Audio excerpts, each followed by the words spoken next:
صاف ستھرے اونچے مضبوط جسم اور خوبصورت نقوش والے مرد کا پڑتا تھا۔ فلاں کی طرف آؤ، فلاں کی طرف آؤ۔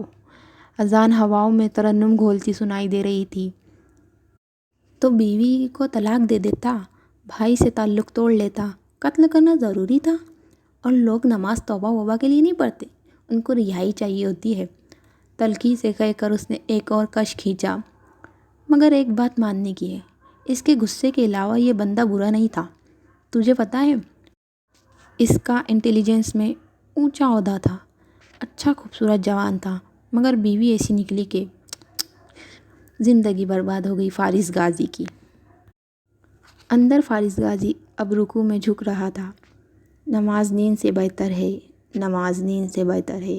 فضا میں تیرتی آواز ملائمت سے ستونوں سے ٹکرا رہی تھی۔ ہاں تو اپنا کیا سامنے آتا ہے، اب یہ بچے گا تھوڑی۔ لاپرواہی استضاء سے سر جھٹک کر عبدالشکور جانے کو پلٹا۔ تبھی محمد دین کسی شعر کے زیر اثر بولا، مگر وہ کہہ رہا تھا یہ ریا ہو جائے گا۔ عبدالشکور نے حیرت سے رک کر اپنے ساتھی کو دیکھا۔ یہ فارس غازی ریا ہو جائے گا، یہ کس نے کہا؟ وہی وہ لمبا خوبصورت گھنگرالے بالوں والا لڑکا جو اس سے ملنے ہر ہفتے آتا ہے۔ محمد دین کی نگاہیں ہنوز اس پہ مرکوز تھی۔ فارس غازی اب سجدے میں سر رکھے ہوئے تھا۔ وہ اس کا بھانجا، کیا نام ہے اس کا، اور اس کے لگنے سے کیا ہوتا ہے؟ اس کی بات ہمیشہ سچ ہو جاتی ہے۔ پہلے اس نے کہا تھا ہفتے وار پیشی ہوا کریں گی، ایسا ہی ہوا۔ پھر اس روز وہ کہہ کر گیا کہ اس ہفتے یہ ریا ہو جائے گا۔ نہ تو اس کا بھانجا یہ سب تجھے کیوں بتاتا رہا ہے؟ عبدالشکور بیڑی لبوں سے ہٹائے مشکوک نظروں سے محمد دین کو دیکھ رہا تھا۔ ابے مجھے کہا، اسی کو بتا رہا تھا، میں نے یوں ہی سن لیا۔ اللہ سب سے بڑا ہے، اللہ سب سے بڑا ہے۔ اذان اب دھیمی پڑ رہی تھی۔ چھوڑو یار، یہ نہیں ریا ہونے والا، اس نے تلخی سے کہہ کر بیڑی پھینکی اور پھر سلگتے بجھتے انگارے کو دیکھنے لگا۔ اللہ کے سوا کوئی ایسا نہیں جس کی عبادت کرنی چاہیے۔ آواز دم توڑ گئی، فضا میں سکوت چھا گیا۔ پھر بلبل نے صدا لگائی، درختوں نے پتے جھکائے اور ساری مخلوق اپنی عبادت میں مشغول ہو گئی۔ قیدی سلام پھیر کر اٹھا، جائے نماز کا کونا موڑا، کف کلائی پہ موڑے اور چلتا ہوا سلاخوں تک آیا۔ اس کا چہرہ ٹیوب لائٹ کی روشنی میں واضح ہوا۔ اس کی آنکھیں سنہری تھیں۔ انہیں سکیڑ کر تیکھی نظروں سے ان دونوں کو دیکھتے اس نے انگلی سے اپنی طرف آنے کا اشارہ کیا۔ محمد دین میکانیکی انداز میں قریب آیا۔ عبدالشکور اتنا متاثر نہ تھا، مگر اس نے بھی پیروی کی۔ اپنے کان صاف کر کے دھیان سے سنو، وہ تیز نگاہوں سے دونوں کو باری باری دیکھتے ہوئے بولا۔ پہلی بات، وہ میرا سگا نہیں سوتیلا بھائی تھا۔ دوسری بات، میرے بھانجے کا نام سعدی یوسف ہے۔ اور آخری بات، اگر آئندہ تم مجھے میری ملاقات کے اوقات میں اپنے قریب پٹکتے نظر آئے تو اگلے دن یہاں پہرا وہیل چیئر پہ دوں گے، سمجھ آیا؟ تجھے تو میں ابھی عبدالشکور غصے سے آگے بڑھا، مگر محمد دین نے اس کے سینے پر ہاتھ رکھ کر پیچھے دھکیلتے چھوڑو جانے دو کہہ کر اسے روکا اور واپس لے گیا۔ کیا ہاں؟ ابھی کیا؟ سلاخیں تھامے فارس نے بھینچے جبڑے اور گھسیلی آنکھوں سے پکارا، مگر محمد دین بمشکل سمجھا بجھا کر اسے دور کرنے میں کامیاب ہو گیا تھا۔ فارس نے سر جھٹکا اور واپس ہو لیا۔ صبح کی سفیدی آہستہ آہستہ پھیل رہی تھی۔ میں زخم زخم ہوں پھر بھی دکھائی نہ دوں۔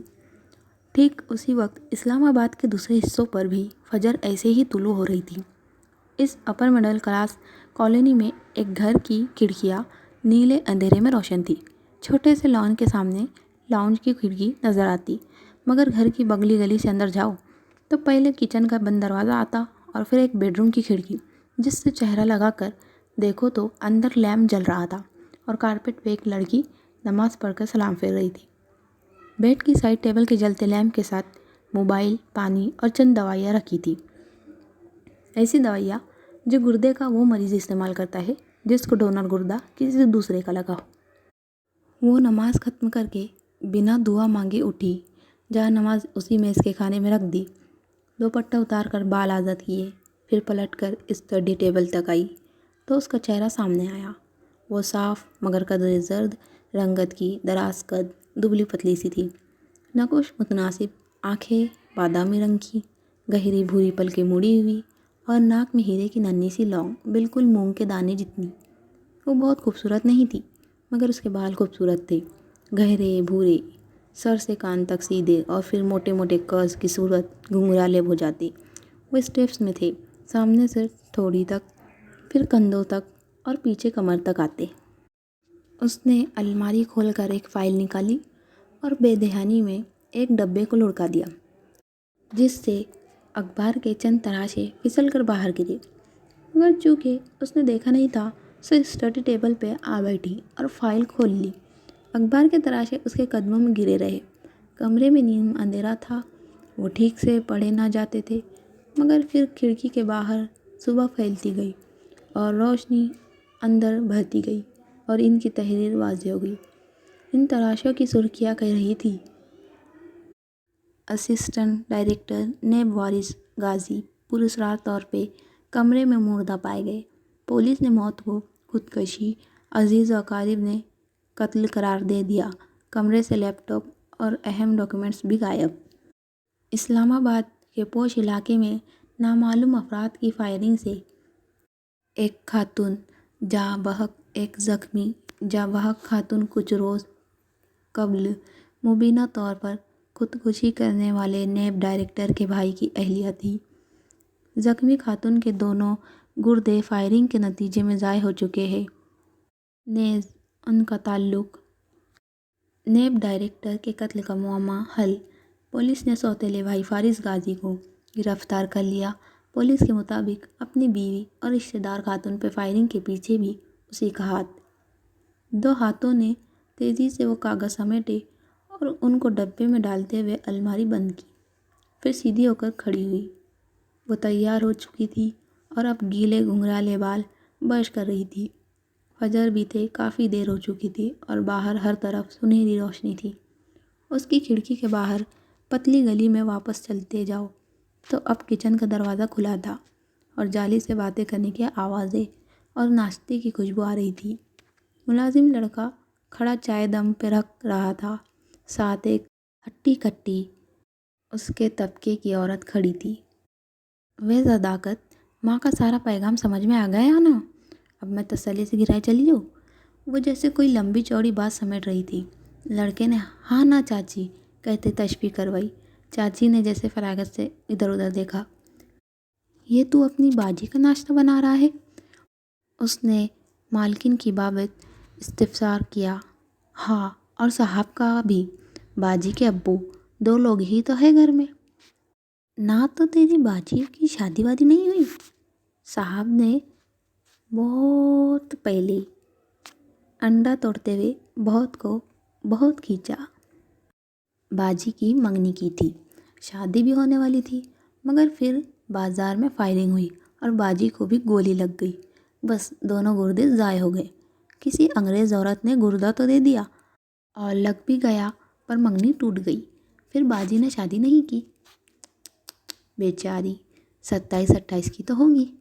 ارے 33-34 سے کم کی نہیں ہے باجی، لگتی چھوٹی ہے، صداقت نے فخر سے کہتے ہوئے انڈا تیل پہ ڈالا۔ شر کی آواز آئی اور تیل میں بلبلے بننے لگے۔ تجھے کیسے پتہ اس کی عمر؟ چاچی نے مشکوک نظروں سے لڑکے کو دیکھا۔ عمر کا نہیں، سالگرہ کا پتہ چل جاتا ہے، وہ ہر سالگرہ پہ سعدی بھائی کارڈ اور پھول جو لے آتا ہے۔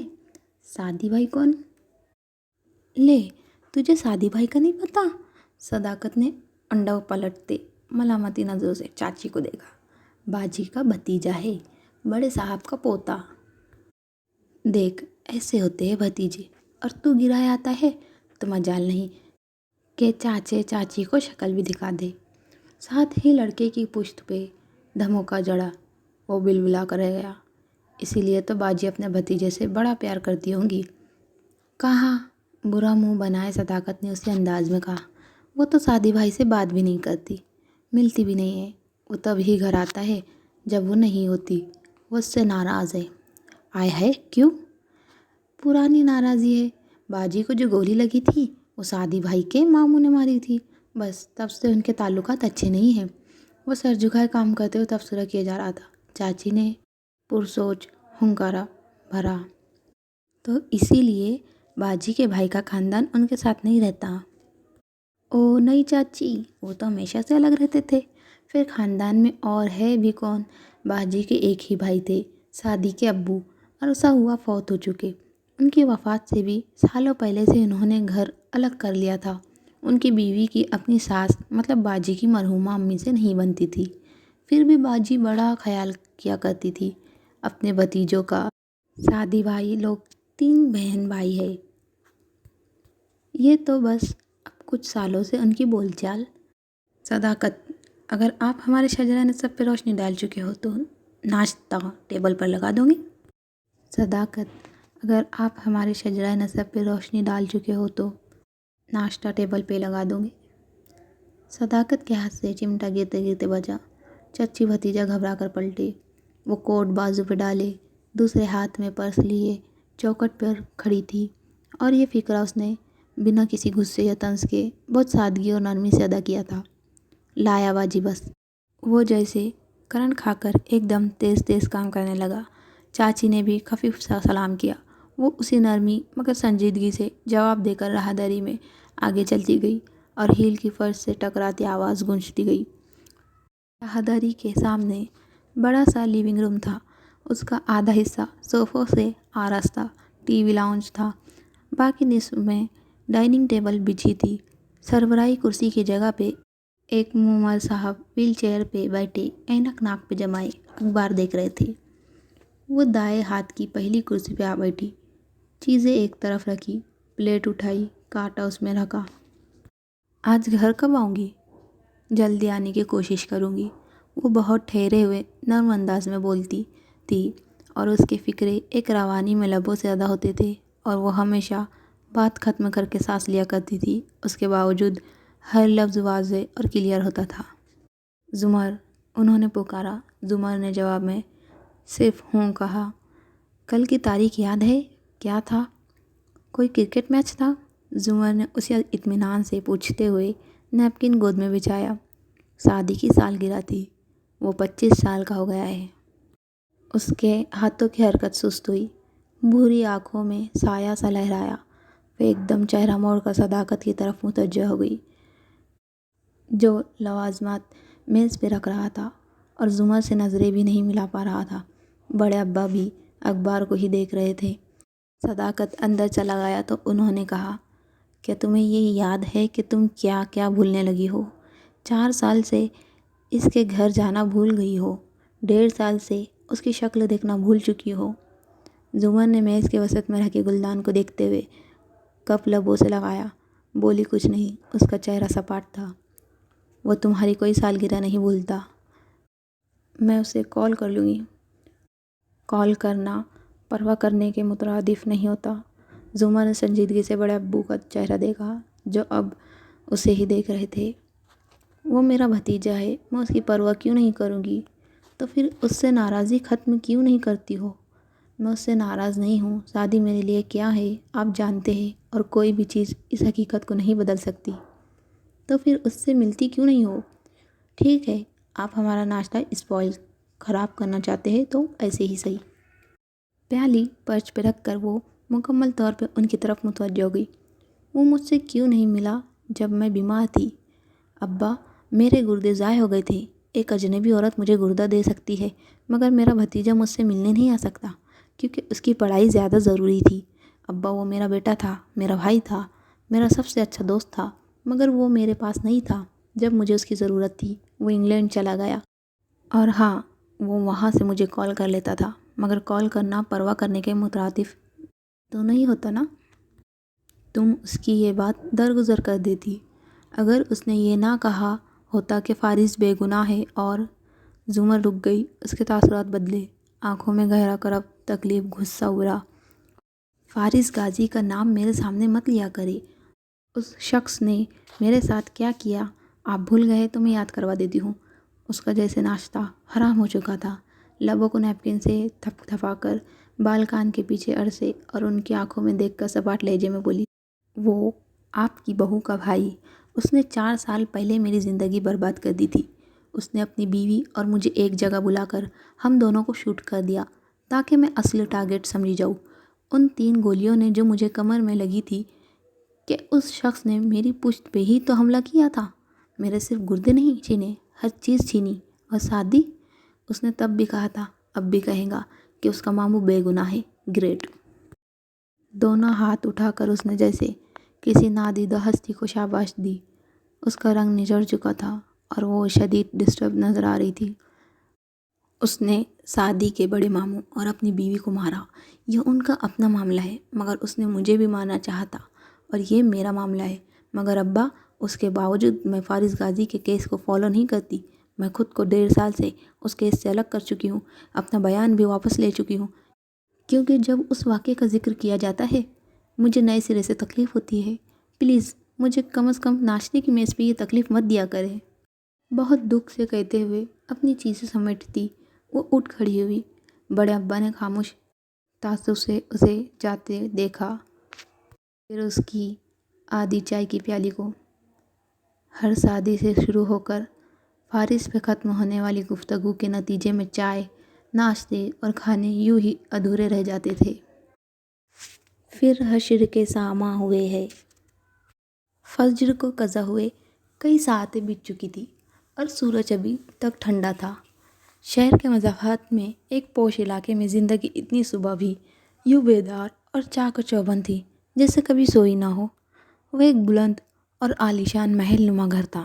باہر سیکورٹی چیک پوائنٹس، مسلح آرٹس کرنٹ سے لبریز تاریں تھی۔ اندر عمارت سبزہ زار کے درمیان میں کھڑی تھی اور آگے پیچھے اونچی نیچی پہاڑیوں کی مانند لان کہیں نشیب میں جاتا، کہیں اوپر اٹھ جاتا۔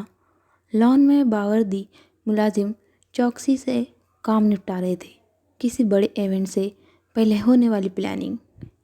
ایک سنہرے باب کٹ والی لڑکی جو دودھیا رنگت اور دلکش نقوش کی مالک تھی، ہاتھ سے مختلف جگہوں پہ اشارہ کرتی ایونٹ آرگنائزر کو ہدایت دے رہی تھی، جسے آرگنائزر مستعدی سر ہلاتا ڈائری پہ نوٹ کرتا جا رہا تھا۔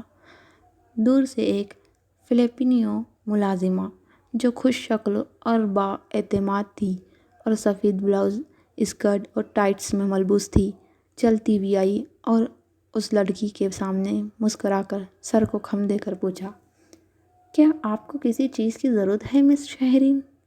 شہرین آرگنائزر کو بتا رہی تھی کہ اسے پھول کیسے اور کدھر چاہیے۔ اس نے رک کر بیزار نظر اس پہ ڈالی۔ صرف اتنا فیونا کہ تم ہر 2 منٹ بعد آ کر مجھ سے یہ سوال مت پوچھو۔ اور ناک سکوڑ کر مڑ گئی۔ فیونا کی مسکراہٹ پھر بھی برقرار رہی۔ سر کو خم دے کر وہ وہاں سے چلی آئی۔ یقیناً وہ عملے کی سپروائزر تھی۔ تبھی بہت تمکنت سے تھوڑی دور ایجنسی کی طرف سے آئی فاضل میڈس کے ساتھ جا کھڑی ہوئی۔ سب ٹھیک جا رہا ہے؟ اس نے تحکم سے جائزہ لیا۔ پرفیکٹ۔ ویسے ابھی پارٹی میں 1 ہفتہ ہے، ہم کچھ جلدی تیاری نہیں کر رہے؟ یہاں ہر کوئی وقت سے پہلے کام کرنے کا عادی ہے، اور یہ ہاشم کاردار کی بیٹی کی سالگرہ ہے، کوئی عام بات نہیں۔ فیونا نے قدر فخر سے جتایا۔ ملازمہ نے مڑ کر بے اختیار شہرین کی سمت دیکھا۔ یہ ہاشم کاردار کی بیوی ہے نا؟ انہی کی بیٹی کی سالگرہ ہے؟ ہاں، مگر ان کی علیحدگی ہو چکی ہے، یہ یہاں نہیں رہتی، پارٹی کے لیے آئی ہے۔ اور ادھر کون رہتا ہے؟ ملازمہ کو دلچسپی ہوئی تو اس طرف اشارہ کرتے ہوئے جہاں لان ڈھلوان میں جا کر ختم ہوتا تھا پوچھا۔ وہاں ایک چھوٹی سی عام سی عمارت تھی، جیسے انیکسی ہو۔ وہ تو فارس غازی کا پورشن ہے۔ فیونا نے برا سا منہ بنایا۔ وہ کون ہے؟ ہاشم صاحب کی پھوپھو کا بیٹا ہے، مگر وہ گھر مکفل ہوتا ہے کیونکہ فارس جیل میں ہے۔ پھر دھیمی آواز کی، اس نے اپنے سوتیلے بھائی مطلب اپنے باپ کی پہلی بیوی کے بیٹے کو قتل کر دیا تھا، اور اپنی بیوی کو بھی۔ اوہ! ملازمہ کی آنکھیں حیرت و تجسس سے پھیلی۔ تو اس کے مقتول بھائی کا خاندان یہاں نہیں رہتا؟ بتایا تو ہے، وہ اس کے باپ کا بیٹا تھا۔ ہاشم صاحب اس کی ماں کی طرف سے کزن ہوئے، تو ان سوتیلے رشتہ داروں کا یہاں سے کیا تعلق؟ گوسپ کا لطف ختم ہوا تو منہ بنا کر اندر مڑ گئی۔ گھر کے اندر داخل ہوتے ہی اس کی کروخر بھری چال میں عاجزی آ گئی۔ اس نے لیونگ روم پار کیا جس میں سیڑھیاں اوپر جاتی دکھائی دیتی اور گھر کی 4 منزلیں ختم ہونے کے بعد چھت آتی۔ یوں لیونگ روم بہت عالیشان تاثر ڈالتا۔ پھر وہ ڈائننگ روم میں آئی اور سربراہی کرسی ادب سے کھینچی۔ یہاں سے لیونگ روم نظر آتا تھا اور اسے اپنے مالکن بھی آتی نظر آ رہی تھی۔ وہ مسکراتی ہوئی باریک ہیل سے تیز تیز چلتی آ رہی تھی۔ سائڈس پہ انگریزی طرز کا بغیر آستین کے گھٹنوں سے اوپر آتا لباس پہن رکھا تھا۔ ہلکے بھورے بال سیدھے اور کمر پہ تھے اور شیرنی جیسی آنکھیں تھی۔ چہرہ خوبصورت و ملائم۔ وہ یقیناً کافی عمر کی تھی مگر بے حد اسمارٹ اور تر و تازہ۔ گڈ مارننگ مسز جوہرت۔ مارننگ، مسکرا کر جواب دیتی وہ سربراہی کرسی پہ ملکہ کی شان سے بیٹھی۔ نیپکن گود میں بچھایا اور باادب کھڑی فیونا کو شیریں لہجے میں مخاطب کیا۔ میرے بیٹے کدھر ہے؟ ہاشم تیار ہو رہے ہیں اور نوشہروا ابھی نہیں اٹھے۔ جواہرات نے جواب دیے بنا پلیٹ اپنے قریب کی۔ میم، آپ کی فلر ٹریٹمنٹ کی اپائنٹمنٹ آج شام کی ہے۔ آپ نے ریمائنڈ کروانے کو کہا تھا اور میں نے یہ بھی کہا تھا کہ ایسی باتیں آواز مدھم رکھ کر کیا کرو۔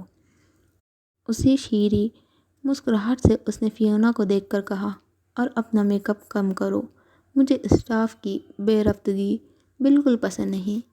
Sorry ma'am. فیونا کی مسکراہٹ اڑنچو ہوئی۔ اس نے جلدی سے رومال سے لپسٹک رگڑی۔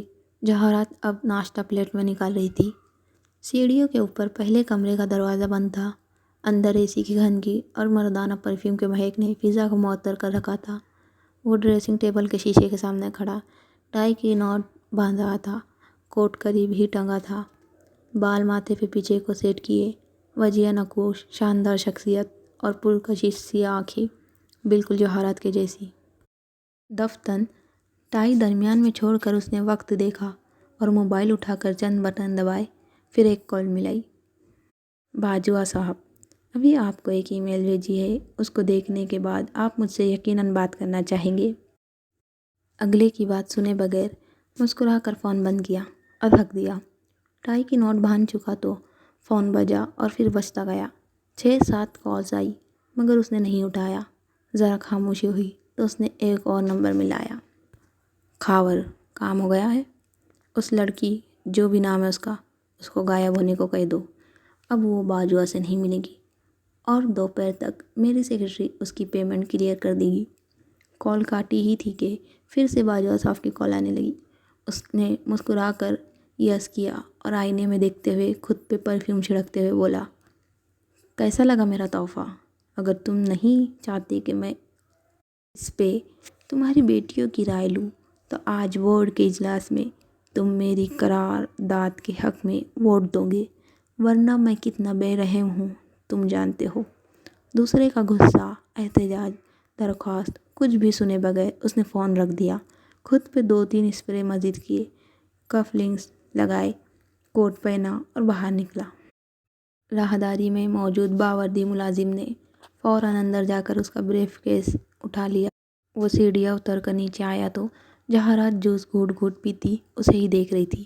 اس نے قریب آ کر اس کا ماتھا چوما، پھر دائیں ہاتھ کی کرسی کھینچتے ہوئے بیٹھا۔ میرا خیال تھا مسز کاردار اب تک آفس جا چکی ہوں گی۔ ساتھ ہی ہاشم نے ابرو سے فیونا کو جانے کا اشارہ کیا۔ وہ فوراً غائب ہو گئی۔ تمہاری ایکس وائف صبح سویرے آ گئی تو میں کیسے جاتی؟ شیری کیوں آئی ہے؟ ہاشم نے تو اس پہ اسپرٹ لگاتے ہوئے غیر دلچسپی سے پوچھا۔ جواہرات نے نزاکت سے شانے اچکائے۔ سونیا کی سالگرہ ہم نے اسے اس کے گھر نہیں کرنے دی تو وہ ہفتہ پہلے سے تیاری شروع کر کے انتقام لے رہی ہے۔ سونیا کو ساتھ لائی ہے؟ جواہرات نے نفی میں گردن ہلائی۔ اینی ویز باجوہ کا ووٹ میرے پاس ہے، یوں آج عبدالصمد کو ہم ووٹ آؤٹ کر دیں گے۔ جواہرات کھلے دل سے مسکرائی۔ یہ تم نے کیسے کیا؟ ہاشم مسکراتے ہوئے شانے اچکا کر بولا، ہاشم سب سنبھال سکتا ہے سوائے اس گھر کے اسٹاف کے۔ مطلب کوئی کام کا بندہ ہے یہاں؟ کبھی کوئی میری کار مار دیتا ہے، کبھی میرا سوٹ برباد ہو جاتا ہے۔ حد ہو گئی۔ آواز پہ دونوں نے اس طرف دیکھا۔ ٹراؤزر اور شرٹ میں نوشہروا بستر سے اٹھ کر آیا تھا اور بہت بگڑے موڈ میں آیا تھا۔ اور اب کیا ہوا ہے؟ ہاشم نے چھری کانٹے سے ٹکڑا توڑتے ہوئے مسکرا کر اس کو دیکھا۔ میرا سوٹ برباد کر دیا اس جاہل ریاض نے۔ آپ اس کی پے سلپ اس کے حوالے کر دیں ممی، میں نے اسے فارغ کر دیا ہے۔ سیب اٹھا کر اس میں دانت گاڑتے ہوئے وہ خفا خفا سا بولا۔ وہ 24-25 سال کا خوش شکل نوجوان تھا، ہاشم جتنا نہیں مگر اچھا تھا۔ فرینچ کٹ اور بالوں کی الجھی بکھری اسپائکس، آنکھوں میں بیزاری اور لاپرواہی۔ جواہرات نے ناپسندیدگی سے اس کی بات سنی۔ تم کب بڑے ہوں گے؟ جب ہاشم تمہاری عمر کا تھا تو وہ اتنا چھوٹا ہرگز نہیں تھا۔ ہاشم نے ماں کے ہاتھ پہ ہاتھ رکھا اور نرمی سے ٹوکا۔ میں سمجھا دوں گا نا۔ اور پھر نوشہروا کی طرف متوجہ ہوا۔ آج تمہیں آفس میں نظر آنا چاہیے۔ آؤں گا بھائی، مگر اپنے وقت پہ، اس نے اب مسکرا کر بے نیازی سے کہا۔ ہاشم نے بمشکل مسکراہٹ روکی۔ اسے نوشہروا پہ بہت کم غصہ آتا تھا۔ صبح ہو چکی ہے شیرو، اب تم بالکل نہیں سوؤ گے اور تیار ہو کر آفس آؤں گے۔ اوکے، وہ لاپرواہی سے کہہ کر سیب کھانے لگا۔ ہاشم کا فون پھر سے بجنے لگا۔ اس نے جوس کا گھٹ بھرا اور موبائل کان سے لگایا۔ ہاشم کاردار، نسوانی آواز نے استفسار کیا۔ آگے بولو۔ اس کا لہجہ بے لچک اور سپاٹ ہو گیا۔ میں کامران حیات کے آفس سے بات کر رہی ہوں، پلیز لائن پہ رہیے گا، کامران صاحب بات کریں گے۔ اپنے باس کو بولو کہ میں سیکرٹریز سے بات نہیں کرتا، اسے مجھ سے کام ہو تو مجھے خود کال کیا کرے۔ بے نیازی سے کہہ کر اس نے موبائل بند کر دیا۔ جواہرات اور نوشہروا نے اپنی خفگی بلا کر مسکراتی مگر فقریہ نگاہوں کا تبادلہ کیا۔ ہاشم کا موبائل پھر سے بار بار بجنے لگا تو شیرو کو کہنا پڑا، اٹھا لے بھائی بیچارے کی کال۔ شام کو اٹھاؤں گا، اسے پورا دن خوار ہونے دو، کام ہو تو ہاشم کاردار یاد آ جاتا ہے۔ وہ ناشتہ ختم کر کے اب اٹھ رہا تھا۔ جواہرات نے گردن اٹھا کر اسے دیکھا۔ کورٹ جا رہے ہو؟ پہلے آفس پھر کورٹ۔ جنرل نوید کے بیٹے والا مسئلہ وقت پہ نہ گیا تو زمر سیٹلمنٹ سے انکار ہی نہ کر دے۔ اس مغرور عورت کا کوئی بھروسہ نہیں۔ زمر کو میرا سلام کہہ دینا، جواہرات نے دلچسپی سے کہا۔ شور۔ ہاتھ صاف کر کے اس نے موبائل اٹھایا ہی تھا کہ وہ پھر سے بجا۔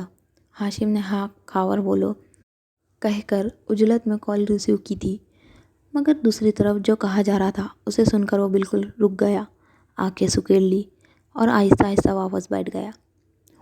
اچھا، خیر، پچھلے 2 مہینے میں وہ کس کس سے ملا ہے؟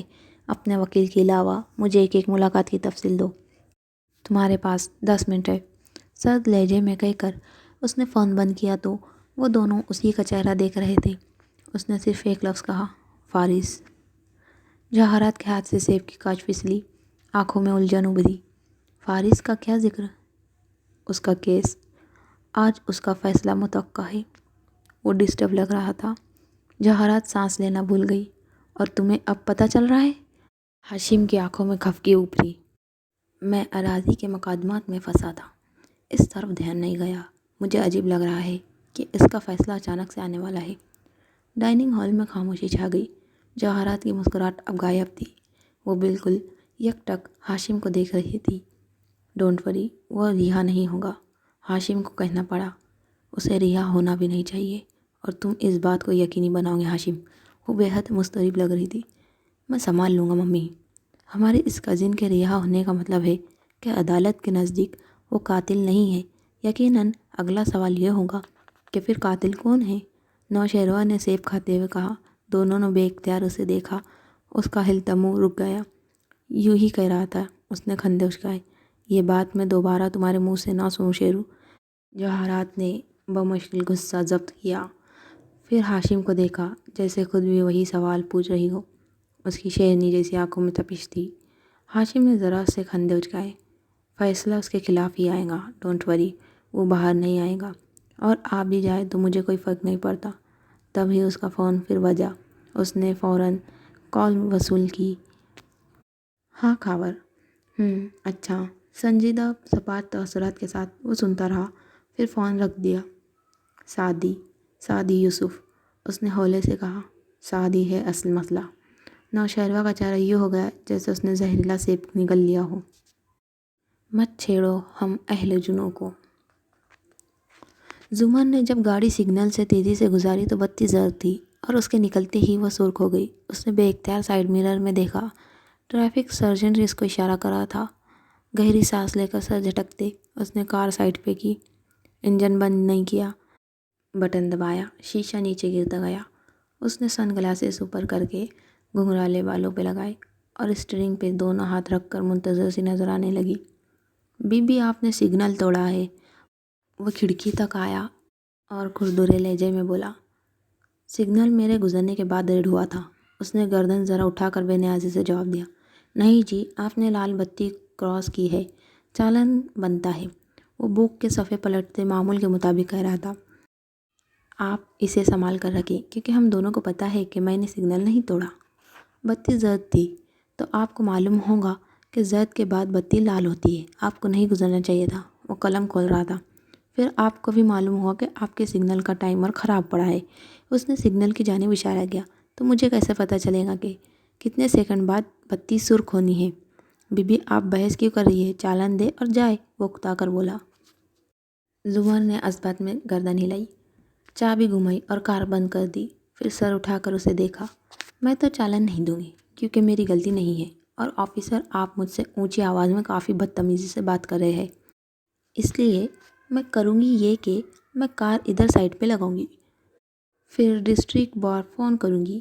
آدھے گھنٹے میں یہاں بار کے نمائندے اور 2 مخالف میڈیا چینلز کے کیمرے ہوں گے، اور میں اسی جگہ پریس کانفرنس کر کے ان کو بتاؤں گی کس طرح نااہل ٹریفک پولیس اپنے ٹائمر ٹھیک کروانے کی بجائے خواتین کو روک کر ان سے بدتمیزی کر رہی ہے، اور جب سارا میڈیا آئی جی ٹریفک کو لائن پہ لے کر ان کی کارکردگی پہ سوال اٹھائے گا تو وہ یقیناً سب سے پہلے اس آفیسر کا نام جاننا چاہیں گے جس نے ایک خاتون کو غلط روک کر نہ صرف اسے سماعت پہ وقت پہ پہنچنے سے بھی روکا۔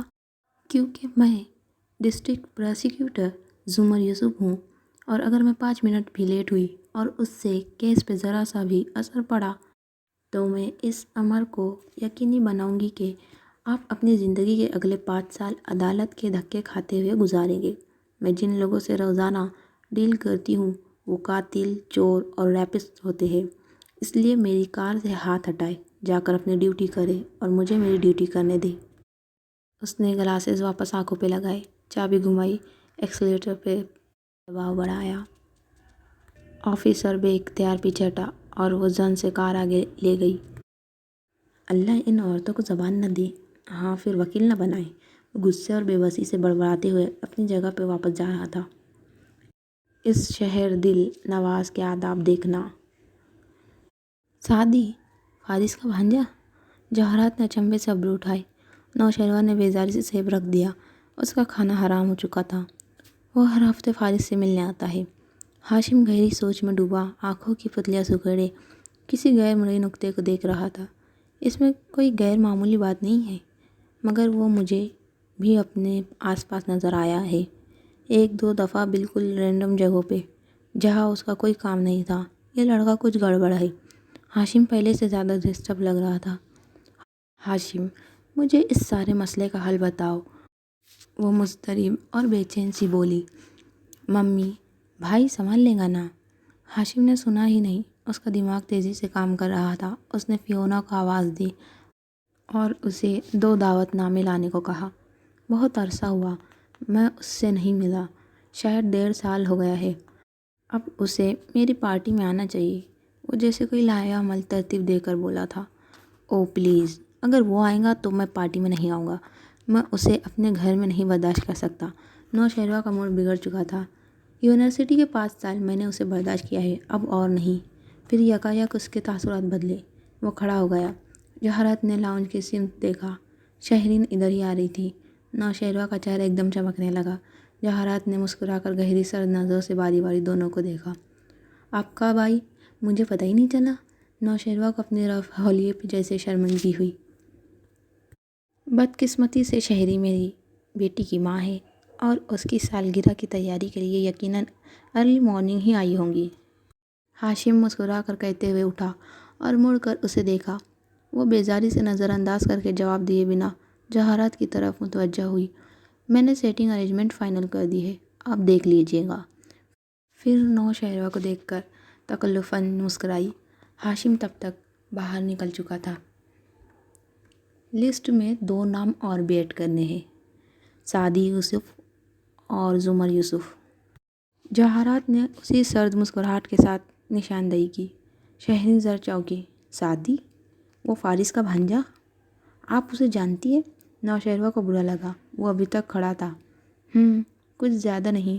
وہ سنبھل کر بے نیاز نظر آنے لگی، پھر جب جانے کے لیے پلٹی تو جواہرات نے آواز دی، کیا تم شام میں آؤ گی؟ نہیں، وہ باہر جا چکی تھی۔ جواہرات نے مسکرا کر نوشہرہ کو دیکھا اور نزاکت سے ایئر رنگ پہ انگلی پھیرتے ہوئے بولی، وہ ایک دن میں بھی دوسری دفعہ اس گھر میں آنا پسند نہیں کرتی۔ نوشہرہ چونکا، پھر خفیف سا سر جھٹکا اور کھڑا ہو گیا۔ یہ سادے لوگوں کا ریسٹورنٹ وہی ہے نا؟ بات بدلنے کو اس نے پوچھا، یا پھر وہ واقعی اسی نہج پہ سوچ رہا تھا؟ جواہرات نے شانے اچکا کر گلاس لبوں سے لگا لیا۔ ہوا کی زد پہ بھی 2 ایک چراغ روشن ہے۔ صبح ابھی تازہ تھی اور سفیدی سنہرے پن میں نہیں بدلی تھی۔ کارداز کے گھر گو کہ ناشتہ ختم ہو چکا تھا۔ فجر کی آئی، شہرین واپس، نوشہرہ دوبارہ سونے اور ہاشم کورٹ کے لیے نکل چکا تھا، مگر اکثر گھروں میں ناشتے، اسکول، کالج کی تیاری ابھی چل رہی تھی۔ اس سیکٹر کے درمیانے درجے کے گھروں میں ایک وہ چھوٹے باغیچے والا گھر بھی تھا جس کی بیرونی تختی پہ ذوالفقار یوسف مرحوم لکھا تھا۔ گھر کے اندر جاؤ تو کمروں سے کمرے نکلتے تھے۔ 2 منزلہ گھر چھوٹا سا تھا، اسی لیے کچن میں پکتے ناشتے کی مہک اور دھواں سارے میں پھیلا تھا۔ ایک فربی مائل خاتون پراٹھا توے پہ پلٹتے ہوئے غصے سے زور زور سے آوازیں بھی دیے جا رہی تھی۔ اسامہ، حنین، اٹھ جاؤ، وین آنے والی ہے۔ کیا امی، میں کب کا تیار بھی ہو چکا ہوں، ایک 13 برس کے لڑکے نے ناراضی سے کہتے کچن میں جھانکا۔ وہ یونیفارم میں ملبوس تھا اور برش سے گیلے بال سنوار رہا تھا۔ اس کے بال گہرے بھورے اور گھنگھرالے تھے، اپنی زمر پھوپھو کی طرح۔ ندرت نے عجلت میں مڑ کے اسے دیکھا۔ اچھا، شاباش۔ اور حنین کدھر ہے؟ کٹو بیگم ابھی تک سو رہی ہے۔ کتنی دفعہ کہا ہے سیم کہ بڑی بہن کو ان ناموں سے مت پکارا کرو۔ گن کر بتاؤ کتنی دفعہ امی؟ اس سے پہلے کہ وہ جوتا اتارتی وہ بھاگ چکا تھا۔ ایک کمرے میں آ کر وہ رکا۔ وہاں 2 پلنگ مخالف دیواروں سے لگے تھے۔ ایک کی سائڈ پہ اسامہ کا بیگ رکھا تھا، دوسرے پہ لحاف منہ تک لیے وہ سو رہی تھی۔ حنین، حنین، اس کے نام کو لمبا کھینچ کر پکارا۔ کٹو بیگم اٹھ جاؤ، پھر غصے سے اس کا لحاف میں دبکا بازو ہلایا۔ اندر کوئی جنبش نہیں ہوئی۔ اسامہ کے تاثرات بدلے، آنکھوں میں شرارت چمکی۔ وہ پائنتی کی طرف آیا، وہاں ایک نسوانی پیر لحاف سے باہر تھا۔ اس نے 2 انگلیوں سے پیر کے نیچے گدگدی کی۔ پیر تیزی سے اندر کھینچا گیا، ساتھ ہی لحاف اتار کر وہ دہاڑی، بدتمیز الو، میں تمہیں چھوڑوں گی نہیں۔ جھک کر بیڈ کے آس پاس جوتا تلاش کیا، مگر وہ بھاگ کر چوکھٹ کے باہر چھپ گیا تھا۔ پھر کچھوے کی طرح گردن اندر کر کے بولا، وین آنے والی ہے، آج میں تمہیں چھٹی نہیں کرنے دوں گا کٹو بیگم۔ جوتا اڑتا ہوا اس کے تک آیا، مگر اسامہ اڑن چھو ہو چکا تھا۔ میں چھٹی کر بھی نہیں رہی، پیپر ہے میرا، مگر مجال ہے جو یہ 10 منٹ زیادہ سونے دے۔ وہ منہ بسورتی پیر فرش پہ مارتی اٹھی۔ کیا یار، روز صبح صبح اٹھنا پڑتا ہے؟ پھر جیسے کچھ یاد آیا، لپک کر راہداری میں آئی اور زور سے چلائی، موٹے آلو، اب آنا تم میرے پاس کاپی پہ کور چڑھوانے یا نوڈلز بنوانے۔ غصہ نکال کر اندر آئی، گھڑی دیکھی، اوہ نو، وہ بھاگ بھاگ کر تیار ہونے لگی۔ الماری کھولی تو کپڑوں کا ڈھیر باہر کو گرا۔ بامشکل اس ڈھیر کو ہاتھ سے روک کر اندر سے ایک سوٹ کھینچا، ڈھیر کو واپس دھکیلا اور باتھ روم میں گھس گئی۔ باہر آئی تو جلدی جلدی جوتے پالش کیے۔ کپڑے کوئی خاص استری نہ تھے۔ ساتھ ساتھ امی کی صلاحیتیں، کتنی دفعہ کہا ہے کہ رات کو کام کر کے رکھا کرو، جس دن میں نہ کروں تم دونوں کو کوئی کام نہیں کرو گے۔ وہ راہداری کے سرے پہ گول میز پہ ناشتہ رکھتے افسر تفریح میں ڈانٹ بھی رہی تھی۔ ایک میرا ساتھی ہے، کبھی مجھے تنگ نہیں کیا، بغیر کہے ہر کام کرتا ہے۔ وہ جو زمین پہ بیٹھی جوتے پالش کر رہی تھی ایک دم رکی۔ امی، بھائی کہاں ہے؟ ریسٹورنٹ پہ ہے، آج کل آفس سے چھٹی لے رکھی ہے، مگر فجر کے بعد آفس کا کام لے کر ریسٹورنٹ چلا جاتا ہے۔ کالونی کی مسجد میں فجر بھی آج اسی نے پڑھائی تھی۔ امام صاحب بیمار ہے نا، اور ایک تم دونوں ہو، جس دن جوتے نہیں کھاؤ گے نماز کے لیے نہیں اٹھو گے۔ اللہ، بھائی بھی نا چھٹی لے کر بھی کام کرنا نہیں چھوڑے گا۔ وہ جوتے پہن کر اٹھی۔ یہ بات کہتے ہوئے انداز میں فخر ادھر آیا تھا۔ تب ہی وین کا ہارن سنائی دینے لگا۔ جاؤ موٹے، جا کر بیٹھو، انکل کو تسلی ہو۔ اسامہ نے فوراً ہدایت پہ عمل کیا اور اچھا کٹو بیگم کہتا باہر بھاگا۔ حنین نے توجہ نہیں دی۔ وہ برش لیے جلدی سے ماں کے قدموں میں آ بیٹھی اور گردن اونچی کی۔ وہ تیز تیز اس کی فرنچ چوٹی بنانے لگی۔ امی دعا کیجیے گا بس آج کا پیپر اچھا ہو جائے، پھر 3 رہ جائیں گے، جان چھوٹیں گی۔ وہ سر اونچا کیے کہہ رہی تھی۔ وہ 20-21 سال کی دبلی پتلی سی لڑکی تھی۔ رنگت گندمی تھی اور نقوش معمولی۔ خوبصورت تو بالکل نہیں تھی مگر اچھی لگتی تھی۔ درمیانی سی، بال سیاہ اور سیدھے تھے، کندھوں سے ذرا نیچے آتے اور ماتھے پہ برابر کٹے تھے۔ امی نے فرنچ چوٹی بناتے ہوئے ماتھے والے چھوڑ دیے تھے اور پچھلوں کو گوند کر ربر بینڈ لگا دیا تھا۔ بیگ اٹھا کر دوپٹہ کندھے پر برابر کر کے باہر نکلتے نکلتے حنین نے ایک دم مڑ کر ندرت کو پکارا۔ امی، بھائی نے وعدہ کیا تھا کہ آج فارس ماموں رہا ہو کر گھر آ جائیں گے۔ امی، کہ وہ واقعی آ جائیں گے؟ اس کی آواز میں امید بھی تھی اور آس ٹوٹنے کا خوف بھی۔ تمہارے بھائی نے کب اپنا وعدہ پورا نہیں کیا؟ ندرت نم آنکھوں سے مسکرائی تو وہ بھی مسکرا دی۔ وین کا ہارن پھر بجا تو وہ بوکھلا کر باہر بھاگی۔ اسامہ اگلی سیٹ پہ انکل کے ساتھ بیٹھا تھا اور پچھلی نشستوں پہ لڑکیاں بیٹھی تھی۔ حنین کے بیٹھتے ہی وین چل پڑی۔ اس کی کلاس فیلو رافعہ نے ذرا منہ بنا کر کہا، حنین جلدی آیا کرو۔ اسامہ نے گردن موڑ کر اسے دیکھا۔ رافعہ باجی، جب آپ لوگ 31 اسٹریٹ میں رہتے تھے اور آپ کا ہم سے بعد میں انکل پک کرتے تھے تو ہم بھی آپ کا اسی طرح انتظار کرتے تھے۔ رافعہ ہونٹ سکیڑ کر خاموش رہی۔ حنین نے فاتحانہ نظروں سے اسے دیکھا اور اپنا بیگ آگے اسامہ کی طرف بڑھایا جسے اس نے اپنے قدموں میں رکھ لیا۔ رافعہ اور سجل نے بھی اپنے بیگ اسی نیت سے اٹھائے کہ ذرا زیادہ آرام سے بیٹھ سکے۔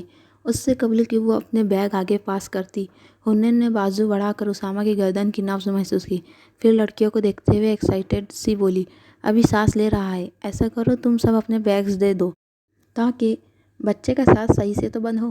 بیگز آگے بڑھاتے ہاتھ فوراً رکے اور منہ بنا کر واپس ہو گئے۔ حنین کے چہرے کے تاثرات بدلے اور وہ تنبیہ نظروں سے ان سب کو دیکھ کر پیچھے ہو کر بیٹھ گئی۔ اسامہ نے گردن ذرا موڑ کر مسکراہٹ چھپاتے اسے دیکھا اور ایک آنکھ دبائی۔ حنین نے بھی بے ساختہ امڑ کر آتی مسکراہٹ روک لی۔ گھر کی مرغی اور باہر کی دال میں واضح فرق تھا۔